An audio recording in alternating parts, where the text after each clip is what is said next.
Hi, and welcome to another video in the MallincamSky series. Today, I'm going to talk about the simple record command and what you should do ahead of time and what can go wrong. So, first, let's make sure our camera is plugged in, and then let's start our MallincamSky. And then for this video, I'm using the DS432, and I've got it connected to a USB 2 port. And to illustrate the record button, I'm shooting this in the daytime, so I will have it pointing to my favorite lamppost. There we go. So you assume that you've got your object of interest, a great celestial object, and you're ready to record. So the first thing you do, you sit there and you say, hey, look, let me just hit the record button. And you hit the record button and things happen. And what the heck is this? 0001. It looks like it's opened up some sort of a dialog box for us. Why did it do that? Well, I'll show you that in a few seconds, but it did, and it says, hey, this is the name I want to save it. You have an option here of renaming it, right? So you sit there and say, well, what the heck, I will call it lamp. And you say, alrighty. And then you notice it turned red because it's, and then it stopped. You said, oh, what happened there? He said, did I do something wrong? So you hit record again, and 0002.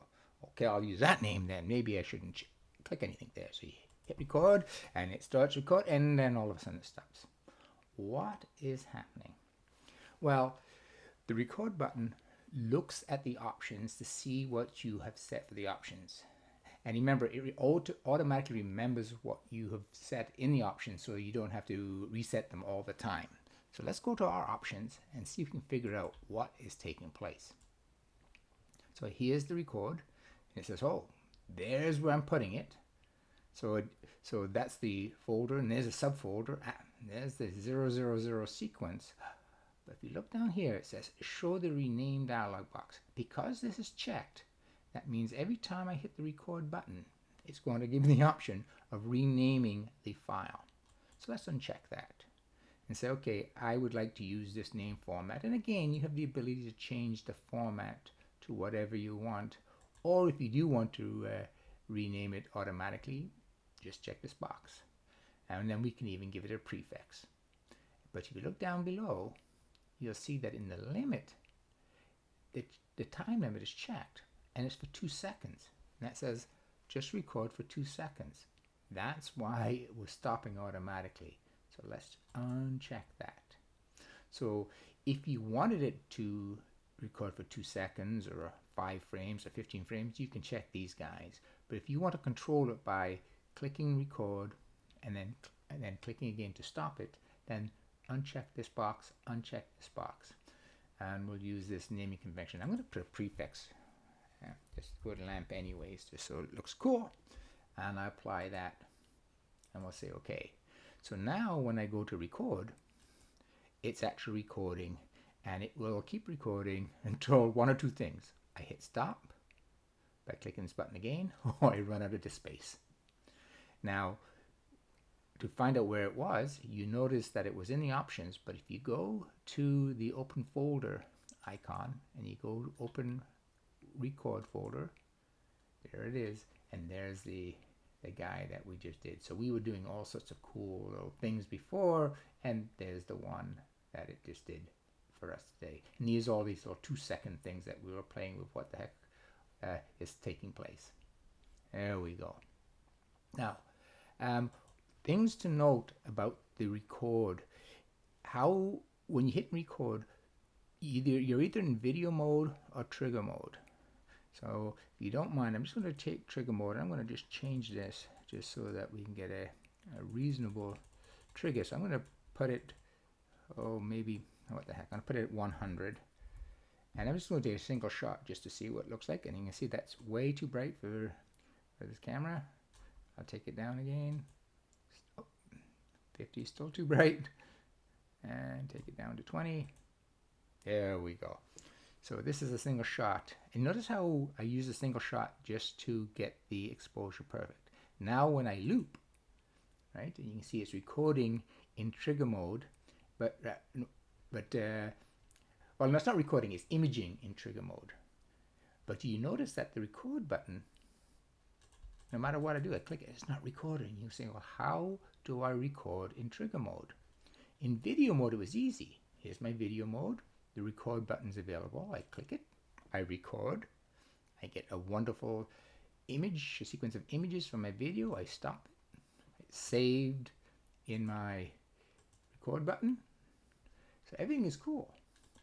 But if I'm in trigger mode, and I sit there and I say, okay, let's get this thing going. How do I, and you say, noticing now you're going, hey, hang a second. Before it wasn't blue, it was highlighted. What the heck is happening? Well, the trick is this. I've selected trigger mode, but it's not doing anything yet. Previously, what was happening was I was looping. So I was taking the trigger mode, not recording, but imaging, and the record button is not available. So I said, well, how do I record? Right. Well, the technique is very simple. It's highlighting it and activating it in blue for a reason. So make sure trigger mode is selected. It's not looping, but as soon as you hit the record button, it will automatically start looping for us and taking the images. It's actually recording what we're doing. And once I hit stop, it stops the triggering, but it did record our video right over here. So let's just review that to make sure we've got it down pat, because I've got a lot of emails for this one. Video mode, once it's selected, you can hit record and stop record automatically. In trigger mode, if you set it's trigger mode and you've got it looping, you're imaging something, because typically that's how we do. We've got it imaging, and you say, oh, I need to record that. It's not available for us. We have to stop the trigger mode, start recording, and then get the video image that we required. When you hit stop, so you remember when it's doing this stuff, it's controlling the trigger mode. It's actually turned it on for us. It's looping for us automatically. But when we stop it, it stops the trigger mode. So one of the things I recommend is to do a single shot. Get what you're trying to look at. Okay? Do enough single shots to get a feeling, to make sure the things are set, the focus is set. And then once you've got that, don't hit the loop button, hit the record button. That will automatically do the looping for us. Now, things to also notice. Once I'm looping or recording, I cannot change the gain in trigger mode. But I do have access to my white balance. I do have access to my color adjustments, where I can change the gamma, the contrast, right, the brightness. Right? I do have full real-time control here, but I do not have real-time control of the gain. So if I stop, now if I'm using trigger mode, I take a single shot, I see what I've got, I adjust the gain, take a single shot, say, whoop, way too bright, adjust it, still too bright, adjust it, getting there. Let me just bring this thing down a bit more, get it where they want, and then go and hit record, and therefore it's going to record with these settings, and it'll automatically loop for us. I cannot change the gain, but I do have the ability to change the gamma, right, the contrast, but not the gain. Whereas in video mode,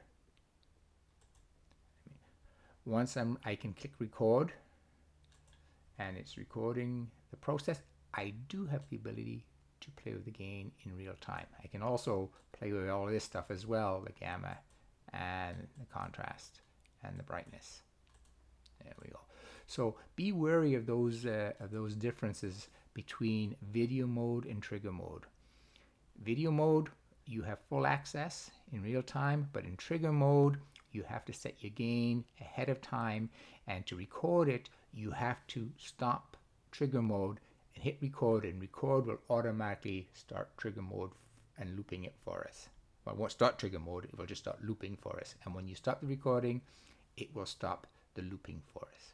So hopefully that was helpful. It was a bit long video, but hopefully it gets you over the little humps that most people have with the record button. So don't forget, set up your options, tell it where and how you would like to save the videos, and then simply hit the record when you're ready.